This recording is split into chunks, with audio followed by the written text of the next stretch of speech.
far as our need what the concern in this 21st century, I ain't telling you because I will teach you the rules of Osu. Melonyo Obu Osu. Oh, ngino onye Osu amanjeko ofu school. Mwabule tuwa. Liko ofu ni. Golu ni nebo onye Osu na esimi. Golu dies. Every law eji abstain from Osu. Igbo niile as a whole has broken that law. And by virtue of that very standard, every human non Igbo Osu.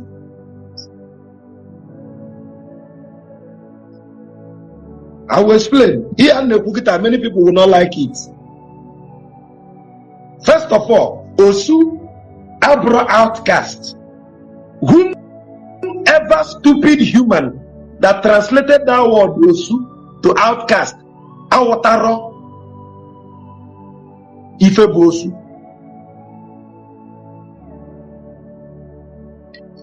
Maka obuno Osu bu aji ife mbosi n'ugbo.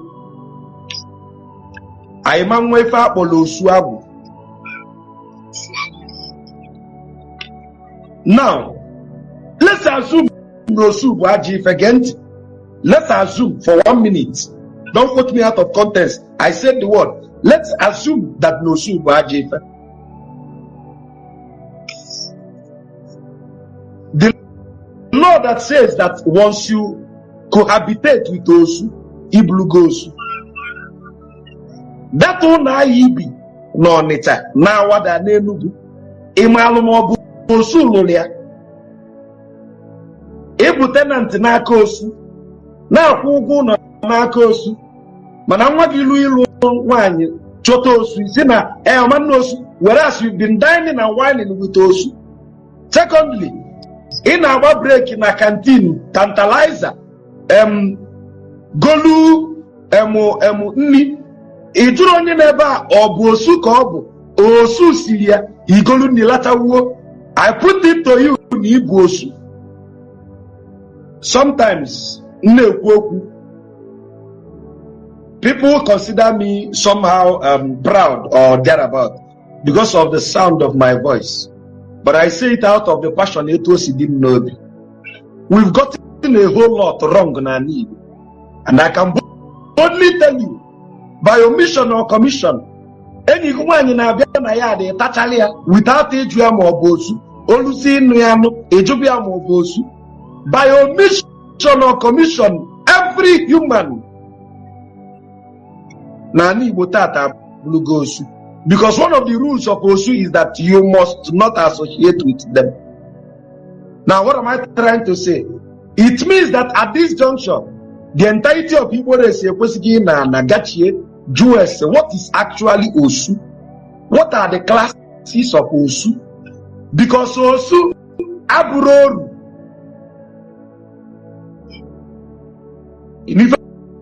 now, Abenani, when we're on the Budiani, the Diala. Okay? And when they go Diala. And when they bu oru, maybe mbai jalogu,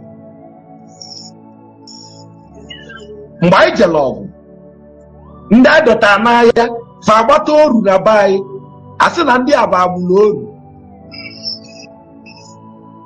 Now, Oluni fendi osonine, no problem, fabulosu, but once he gets to marriage, fabulosu.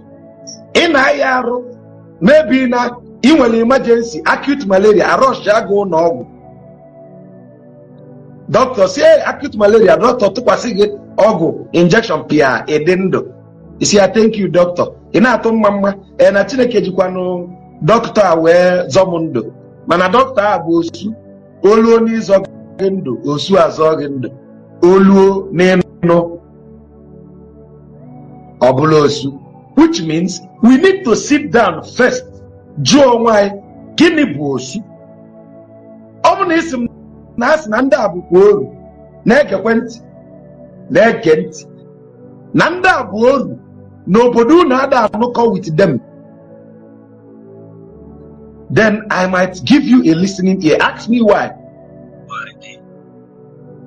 In the ancient time, many times, I tell when some village you invade our village, a very bloody massacre. Nina when we that 911 Jekotogu Meritendia.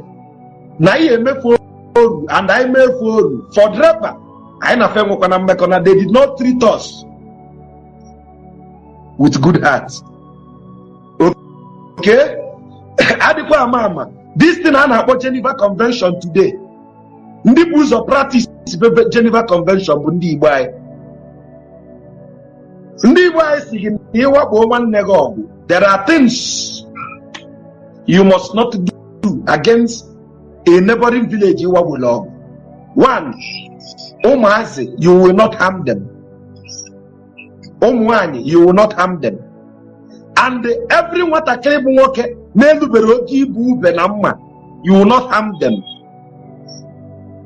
Because we are fighting not to wipe off. The intent of our fight is not to commit pogrom. The word pogrom, P-O-G-R-O-M, is mass genocide of a race, extermination of a race, of a particular race. Our people never fought with the intent of pogrom. Rather, we fought to subdue and overcome.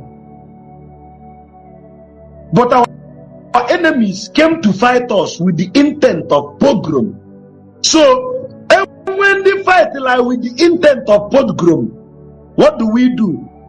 If we ever one day or the other defeat them or capture any of them,